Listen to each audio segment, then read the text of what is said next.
सभी किसान साथियों को सादर जय श्री राम। ये है हमारी गेहूँ HI 1650 जो कि बिल्कुल अब मैच्योरिटी पे आने वाली है।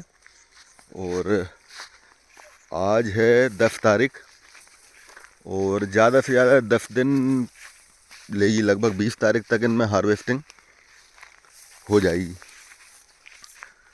तो जब हार्वेस्टिंग होगी तो हम बिल्कुल आपको बताएंगे कितना इसमें एवरेज निकला। हालांकि कंडीशन काफ़ी बढ़िया है और ये वैरायटी मुझे इसलिए भी अच्छी लग रही है कि इसकी हाइट भी उतनी ज़्यादा नहीं है और इसमें कहीं लॉजिंग की समस्या भी नहीं आई है। बाकी हमारे पास कुछ और वैरायटियां हैं, जैसे DBW 187 है, HI 1636 है, उनमें कुछ लॉजिंग हो गई है,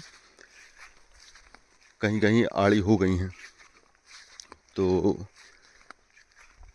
वैरायटी वही ज़्यादा बेहतर है जिसकी हाइट कम है। तो फिलहाल इस तरीके का गेहूं है और ये सूखे की बुआई है। धान वाले खेत में इसको सूखे में बोया गया था और हमारे एरिया में ज़्यादातर गेहूं बोने का पैटर्न सूखे में ही चल रहा है। तो इस तरीके की ये है HI 1650, ये इसमें लगी है और इसके ऊपर वाले खेत में भी HI 1650 ही लगी है।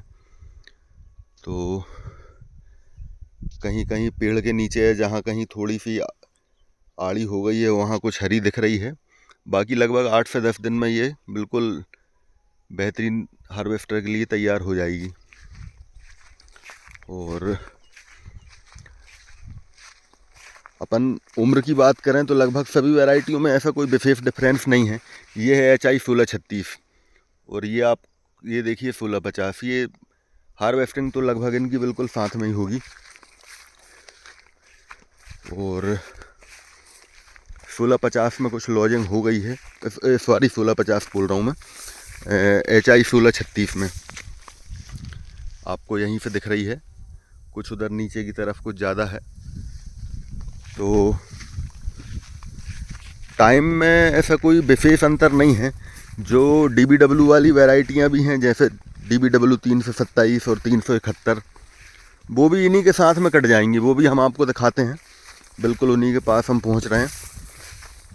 तो हार्वेस्टिंग तो इनकी एक ही दिन हो जाएगी।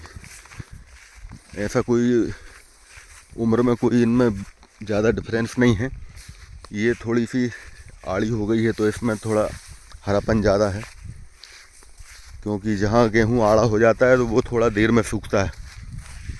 तो इस प्रकार की ये है HI 1636। और अब DBW वाली वैरायटी की तरफ चलते हैं। ये आ गई DBW 327। हालांकि थोड़ा सा इसमें हरापन है, पर 10 दिन का टाइम भी लगभग बहुत होता है। अगर कुछ लगेगा ऐसा तो 1-2 दिन और रोक सकते हैं। ये सुअर, जंगली सुअरों ने रास्ता बनाई हैं। तो ये है DBW 327। ये वैरायटी भी मुझे काफ़ी अच्छी लग रही है और अगर इनका उत्पादन ठीक आता है तो जो DBW 187 है और HI 1636 है, उनको शायद अगले वर्षों में बंद करेंगे। उनकी जगह HI 1650 और DBW 327 और 371, ये है 371।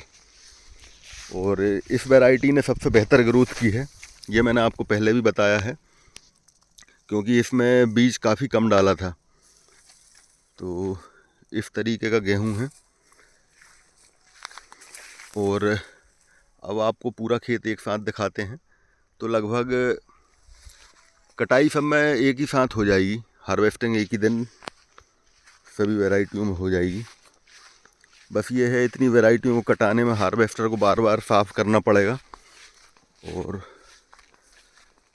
उसको जिससे कि मिक्सिंग ना हो पाए, क्योंकि बीज बनाने के लिए एक मिक्सिंग सबसे बड़ा डर होता है। तो इस तरीके की ये सभी गेहूं की वैरायटियां हैं और सभी धान वाले खेत पे हैं और सभी सूखे में बोई गई हैं। तो सूखे में कुछ वैरायटियां ऐसी होती हैं जिनका अंकुरण कम होता है, जैसे श्रीराम 303 है, उसको लोग सूखे में बोने के लिए बिल्कुल पसंद नहीं करते क्योंकि वो फैल हो जाती है, उसमें उतना अंकुरण होता नहीं है। बाकी जो पुरानी वैरायटियों में GW 322 है, 322 सूखे के लिए काफ़ी अच्छी है और आज भी हमारे यहाँ लगभग 50% लोग तो आज भी 322 ही बो रहे हैं। तो इस तरीके का गेहूं है। और उधर आपको जो लेबर दिख रहे हैं उसमें चनों की कटाई भी स्टार्ट हो गई है। तो बस अब हार्वेस्टिंग सीजन स्टार्ट होने वाला है। तो जिस दिन हार्वेस्टर चलेगा उस दिन हम आपको बताएंगे कि किस गेहूं का कितना एवरेज आया और किसने कितना उत्पादन दिया।